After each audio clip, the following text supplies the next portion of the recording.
சக்தி பராசக்தி குரு வாழ்க, பங்காரம்மா வாழ்க, உலகமெல்லாம் சக்தி நெறி ஓங்க வேண்டும், ஒவ்வொருவர் மனக்குறையும் நீங்க வேண்டும் அன்னையின் அருளால். எல்லாரும் நல்லா இருக்கீங்களாப்பா? இன்னைக்கு என்ன வீடியோன்னு பார்த்தீங்கன்னாப்பா, நீங்கள் எல்லாரும் கேட்டிருக்கீங்க உளுத்தங்களினா எப்படி மாக்கின்றது, எப்படி செய்கிறதுன்னு காட்டுங்கம்மான்னு. நான் அதனால தான்ப்பா இன்றைக்கி பயிர் உளுந்து எல்லாத்தையும் சுத்தம் பண்ணி எடுத்து வெயிலில் காய போட்டேன்.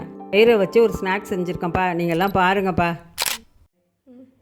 ஓம் சக்தி பராசக்தி, எல்லோரும் நல்லா இருக்கீங்களாப்பா? இன்றைக்கி என்ன வீடியோன்னு பார்த்தீங்கன்னா, எங்கள் வீட்டில் வறுத்த பயிர் கஞ்சி. தேவையான பொருள் வெல்லம், தேங்காய் அப்படியே பல்லு பல்லாக கீணுனது, ஏலக்காய், தேங்காய் துருவல், நெய். இதாப்பா கஞ்சிக்கு தேவை. இந்த சின்ன டம்ளர் பயிருக்காக 1 டம்ளர் பயிருக்குப்பா 2 டம்ளர் தண்ணி ஊற்றிக்கிறோம். வேணாலும் 3 டம்ளர் ஊற்றிக்கலாம், ஏன்னா நம்ம தண்ணியாக தானே கஞ்சி வைக்க போகிறோம்.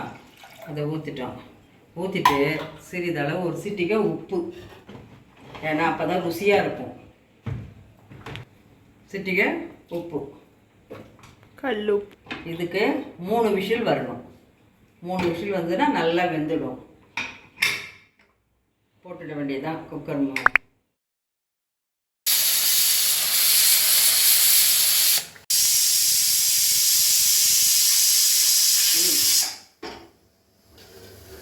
இது பச்சை பயிருப்பா, நம்ம முழு பயிர் பச்சை பயிர் இருக்குது பாரு, அதுதான் இது. அம்மா என்னடா டம்ளரில் காட்டினாங்களே அப்படின்னு நீங்கள் நினச்சிக்காதீங்க. இது பச்சை பயிர். இது என்ன செய்யணும்னா, கல்லெல்லாம் நிற்கிட்டு முதல் நாளே கழுவி காய போட்டுட்டு அதை எடுத்துகிட்டு எண்ணெய் சட்டியில் நல்லா வறுக்கணும்னா பொன்னிறமாக இருக்கணும். எடுத்து நசுக்கி பார்த்தோம்னா அழகாக செவந்து போயிருக்கும். நம்ம வீட்டில் இல்லை, இயந்திரம் இல்லை, உடைக்கிறதுக்கு வசதி இல்லைன்னா நம்ம கடையில் தீட்டின பயிர் இருக்குது பாருங்கள், அதை வாங்கிட்டு அழகாக காந்தக்கூடாது. காந்தனா வாசனை நல்லா இருக்காது. பொன்னிறமாக வறுக்கணும். பொன்னிறமாக வறுத்துட்டு அதை எடுத்து கொட்டிட்டு தான் ஒரு அளவு நம்ம எடுத்துக்கிறோம்ல, சின்ன டம்ளரில் எடுத்துட்டா இது உடம்புக்கு அவ்வளோ நல்லதுப்பா. வாரம் 1 தடவை நம்ம ஸ்நாக்ஸாக சாப்பிட்லாம். காலையில் 11 மணிக்கு குடிக்கலாம், சாயந்தரம் 4 மணிக்கு சாப்பிட்லாம். அதை மாதிரி இதை நம்ம சாப்பிட்டு நல்லதுப்பா உடம்புக்கு. இந்த வெல்லம், நாட்டு சக்கரை, வெல்லம், தேங்காய், ஏலக்காய், நெய் அவ்வளோதும் உடம்புக்கு தான்ப்பா சத்து. ஏன்னு கேட்டிங்கன்னா, நம்ம டெய்லி மாவு ஐட்டமாக சாப்பிட்றோம். இட்லி, தோசை, சாதம் இது தான் சாப்பிட்டுட்டு இருக்கோம். அதை தவிர்த்துட்டு இதை நம்ம நல்லா சாப்பிட்லாம். வெல்லம் போட்டு நம்ம சாப்பிட்லாம். ரொம்ப பிடிக்கும் எல்லாருக்கும். பயிரில் புரோட்டீன் சத்து அதிகம். அதனால வாரம் 1 தடவை எடுத்துங்க. சரி முடியல, நம்ம வேலைக்கு போகிறோம் கொள்கிறோமேனா 15 நாளைக்கு ஒரு முண்டு அதை எடுத்துங்கப்பா. உடம்புக்கு அவ்வளோது நல்லது பயிர் எடுத்துக்கிட்டோம்னா. அதே பார்த்தீங்கன்னா முளைகட்டி கூட நீங்கள் சாப்பிட்லாம். அதுதான் அவ்வளோதுக்கும் சத்து. நம்ம இந்த மாதிரி சாப்பிட்டோன்னா குழந்தைகளுக்குலாம் ரொம்ப விரும்பி சாப்பிடுவாங்க, பிடிக்கும் அவங்களுக்கும். நீங்கள் செஞ்சு பாருங்கள். அம்மா நான் செஞ்சுருக்கேன் அப்படின்னு எனக்கு உடனே கமெண்ட் பண்ணுங்கடா.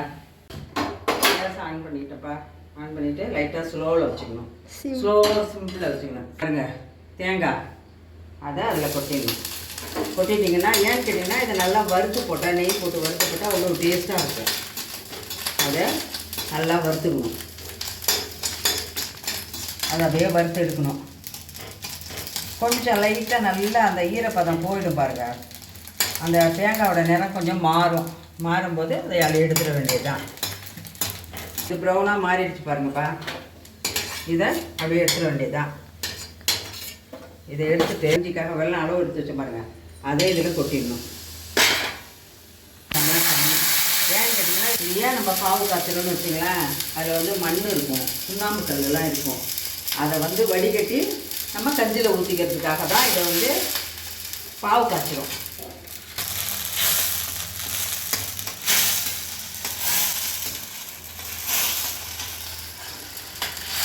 இந்த கட்டியெல்லாம் கரைக்கிட்டு பாருங்க.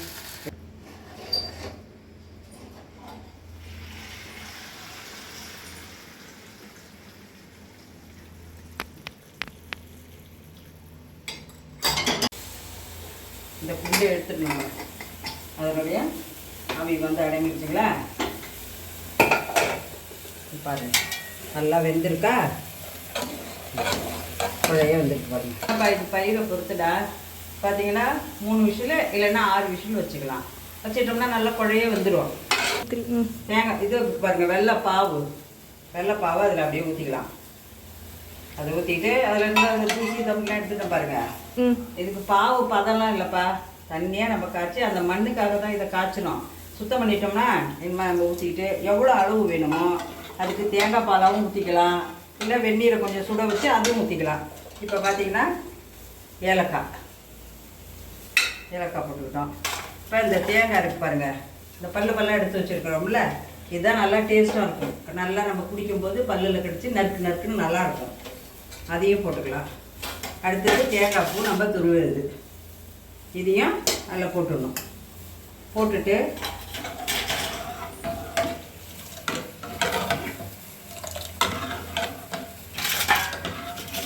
இது எப்படி இருக்கு பாருங்கள். இந்த கப்பில் மொண்டு வைக்கிறேன் பாருங்கப்பா. கப்பில் ஊற்றுறேன் பாருங்கள். இதுதாப்பா, இதாப்பா பயிர் கஞ்சி. நீங்களும் செய்து சாப்பிட்டு பார்த்துட்டு அம்மாவுக்கு கமெண்ட் பண்ணுங்கள் எப்படி இருக்குன்ட்டு. சூப்பராக இருக்கும் பாருங்கள், சூப்பராக இருக்குப்பா.